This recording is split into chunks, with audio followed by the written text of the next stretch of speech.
Salut à toi et bienvenue dans ce dernier podcast de la semaine, j'espère que tu vas bien.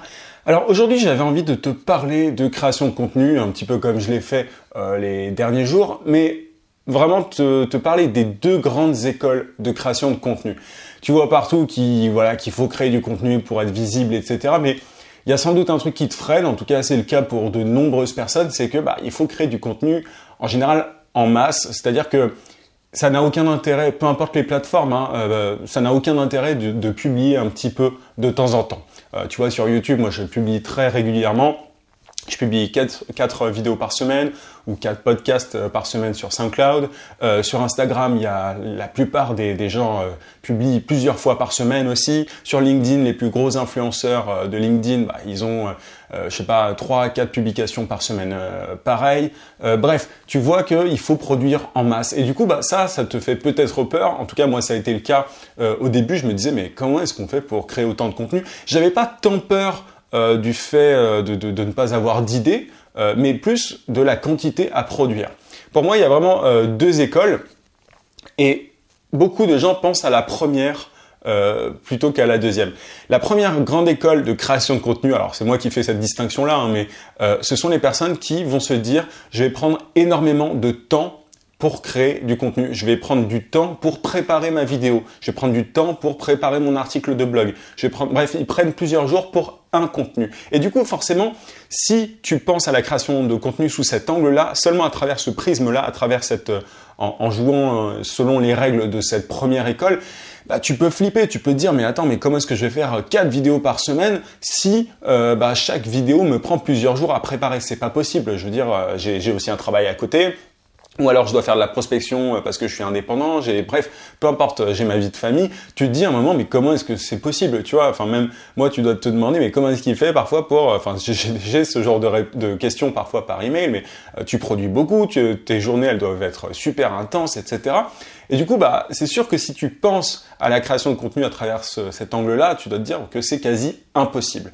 Il y a plein de gens qui ont cette approche-là. Ça, c'est vraiment la première grande catégorie, et c'est vraiment la catégorie à laquelle pensent la plupart des gens quand ils pensent à la création de contenu. Moi, il y a un mec que j'aime beaucoup, d'ailleurs, dans le marketing aussi, je te prends un exemple lié à mon domaine, c'est Stanislas Leloup, qui a la chaîne YouTube qui cartonne d'ailleurs, Marketing Mania. En gros, il prépare ses vidéos, tu le vois très bien, il prépare ses vidéos bien à l'avance, il les écrit, elles sont scriptées, etc. C'est un travail de malade. T'en as énormément d'autres, des personnes qui, tu vois, toutes les grosses blogueuses beauté, youtubeuses beauté, etc. Tu sens, pour certaines en tout cas, que voilà, il y a du travail. Tous les gros vlogueurs, je regardais des vlogs hier, notamment sur YouTube. C'est un travail de montage de fou, tu vois. Ça prend des heures. Je me rappelle de mon premier montage, moi. Je pensais un peu comme ça. Je me disais, ouais, je vais vraiment m'appliquer pour chacune des vidéos que je vais poster. Je vais prendre bien mon temps pour faire un montage de malade et tout. Et le premier montage que j'ai fait, j'ai pris 8 heures. Alors, pour 6 minutes de vidéo, il me semble, moi j'y connaissais que dalle. J'avais jamais fait de montage auparavant. Donc voilà, en fait, on pense tous comme ça au début quand on pense à de la création de contenu. Et là, je te parle de vidéo, mais c'est pareil quand tu écris des articles. Il y a plein de gens qui veulent lancer un blog, écrire des articles de blog, et ils se disent mais ça va être super long pour moi d'écrire un article tous les jours ou tous les 2 jours, c'est quasi impossible. Mais bref, ça c'est la première école, il y a plein de gens qui appliquent ça, mais il y a une autre école qui est en train de plus en plus de se répandre, disons, et moi c'est l'école à laquelle j'appartiens. Alors le terme école, tu me le passeras, il s'agit pas bref, il y a rien de scolaire là-dedans, c'est juste pour dire les deux grands, les deux grands courants de pensée, si tu préfères, peu importe, mais moi, celui auquel j'appartiens, c'est alors, il n'y a pas de nom ou quoi, j'invente des trucs, j'invente des catégories, mais non, les deux catégories, elles existent, mais après, elles n'ont pas de nom particulier. Moi, je vois la création de contenu comme quelque chose de continu, comme quelque chose qui n'est pas obligatoirement très pensé en amont, très réfléchi, tu vois, je prends pas des heures pour créer mon contenu, je prends pas des heures pour réfléchir à mes vidéos. Je te raconte ça de manière totalement transparente là. Voilà, j'étais avec ma copine, je me disais bon bah là je vais publier je vais faire ma vidéo là actuellement. Voilà, il y a du monde à la maison. Je dis bon bah je vais publier ma vidéo. J'ai pas d'idée. Enfin, je vais filmer ma vidéo. J'ai pas d'idée au moment où je lui dis ça. Dont je dois parler en fait, je sais pas de quoi je vais parler à ce moment-là en fait, je sais pas quel va être le titre de la vidéo, etc.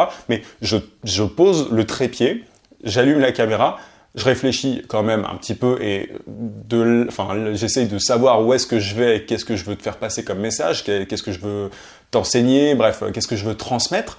Et après, tu vois, c'est au fil de la pensée. Tu le vois, je cherche mes mots, il y a un téléphone qui sonne, j'espère qu'il va pas sonner trop longtemps. Tu vois, je pèse mes mots.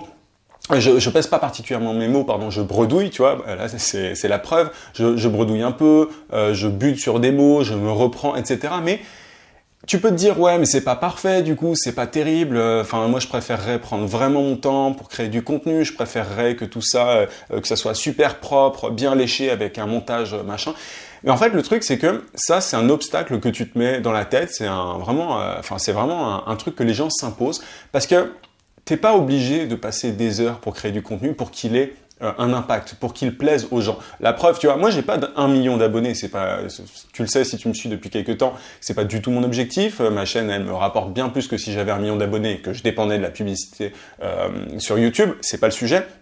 Ce que je veux dire par là, c'est que c'est pas parce que tu prépares parfois des heures pendant des heures ton contenu qui va avoir un impact. Et c'est aussi pas parce que tu ne prépares pas tes vidéos, tes contenus que ceux-ci ne vont pas avoir d'impact non plus. C'est pas du tout corrélé. Ça m'est arrivé, je te le dis tout de suite, hein, ça m'est arrivé de préparer des vidéos pendant un certain temps au début et bah, elles n'ont pas eu de succès quoi. J'avais les boules, je me disais mais attends mais j'ai préparé tout ça, machin. Et même des formations au tout début, ça m'est arrivé. Il y en a, je pense à une en particulier, une formation, je la trouve honnêtement ultra complète, machin. J'ai pris tout mon temps.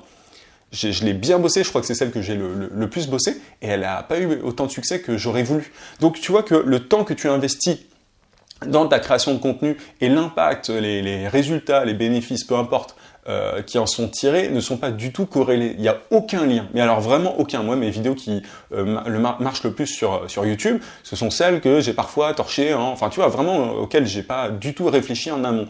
Donc il faut vraiment que tu te débloques par rapport à ça. Quand je te dis qu'il faut que tu crées du contenu, te dis pas « Ah mais ça va me prendre des heures, etc. » Au départ, c'est possible. Après, c'est à toi de voir. Hein. Tu choisis l'école que tu préfères. Mais voilà, pour être très clair, moi, je t'invite vraiment à faire partie de la deuxième école. Celle qui consiste à, non pas d'ailleurs à chercher les millions d'abonnés et tout. Moi, mon style, il plaît à un certain nombre de gens, pas à tout le monde, je le sais. C'est pas l'objectif. L'objectif, encore une fois, c'est pas de toucher un maximum de gens, mais derrière, je sais que j'aurai un meilleur impact sur les personnes que j'ai envie de toucher comme ça. Et peu importe si je prends 10 ans, enfin tu vois, si j'avais préparé là ce podcast 10 ans en avance, ça aurait pas eu plus de résultats, je pense. Alors, je te parlais de la chaîne Marketing Mania de Stanislas Leloup. Alors lui, pour le coup, il a buzzé sur quelques vidéos. En préparant tes vidéos en avance, il se peut qu'elles soient assez bien préparées, que tu les aies assez bien travaillées pour qu'elles fassent du buzz et que derrière tu gagnes plein d'abonnés, etc. Mais ça, vraiment, penser comme ça, c'est mettre son destin entre les mains de la chance. Moi, ça m'intéresse pas, je préfère faire plein de contenu un peu tous les jours, tu vois, sans forcément trop penser le truc et acquérir une audience en fait qui est intéressée par ce que je raconte, qui veut apprendre des trucs qui sont liés à ce que je raconte aussi, bref, qui est vraiment intéressée, plutôt que de faire le buzz de temps en temps avec le bon titre qu'il faut, le bon montage qu'il faut, et derrière que les gens s'en aillent. C'est pas toujours le cas, mais tu vois, c'est beaucoup plus sûr en fait à long terme de faire comme je fais actuellement, c'est-à-dire parler au fil de l'eau, ou écrire au fil de l'eau, ou faire des photos au fil de l'eau, enfin, tu vois l'idée, vraiment. Ancrer ça dans une routine. Ancrer ça, quand je dis routine, je le dis souvent, mais c'est pas du tout péjoratif. Quand je parle de routine, c'est le fait d'intégrer ça dans ta vie. Ancrer la création de contenu dans ta vie. Tu vois, moi, je me réveille. Quand je me réveille, j'ai une petite routine qui est la même et après je suis peinard pour faire ce que je veux en fait. Il y a plein de gens qui ont besoin de bosser jusqu'au dernier moment, enfin qui ont besoin du dernier moment pour se mettre à bosser et du coup qui appartiennent à la première école. En gros ils se disent bon bah il faut que je fasse une vidéo, je dois la préparer bien à l'avance et ils préparent un petit peu et machin et en fait ils rushent à la fin pour pouvoir derrière créer leur contenu. et ils sont en stress permanent. Moi, je stresse pas par rapport à ma création de contenu, tu vois. Voilà, là, c'est le dernier podcast de la semaine. Je suis très content de l'avoir fait et c'était un truc dont je voulais parler. Alors, je te dis pas que je prends pas des notes. D'ailleurs, j'en parle dans la formation que j'ai sortie, je vais y revenir, mais je prends des notes dans un document et ça me donne en fait des idées. Donc voilà, je sors pas tout de mon chapeau non plus, mais je prépare pas les podcasts. Je me dis pas, ah bah tiens, il faut que je dise ça, machin. Juste quelques secondes avant de lancer record sur la caméra ou sur le podcast, je me dis bon ok, j'aimerais bien parler de ça. Et ensuite, c'est que de l'impro, tu vois. Je regarde un petit peu le temps, là pour le coup, je sais que ça fait 10 minutes 28 que je parle. En général, je fais des podcasts entre 10 et 15 minutes. Je regarde si je suis trop long, si je suis trop court. C'est à peu près le seul truc que je fais. Mais l'improvisation, même si tu t'en sens pas capable, je vais y revenir, mais l'improvisation, c'est un truc qui peut vraiment te sauver.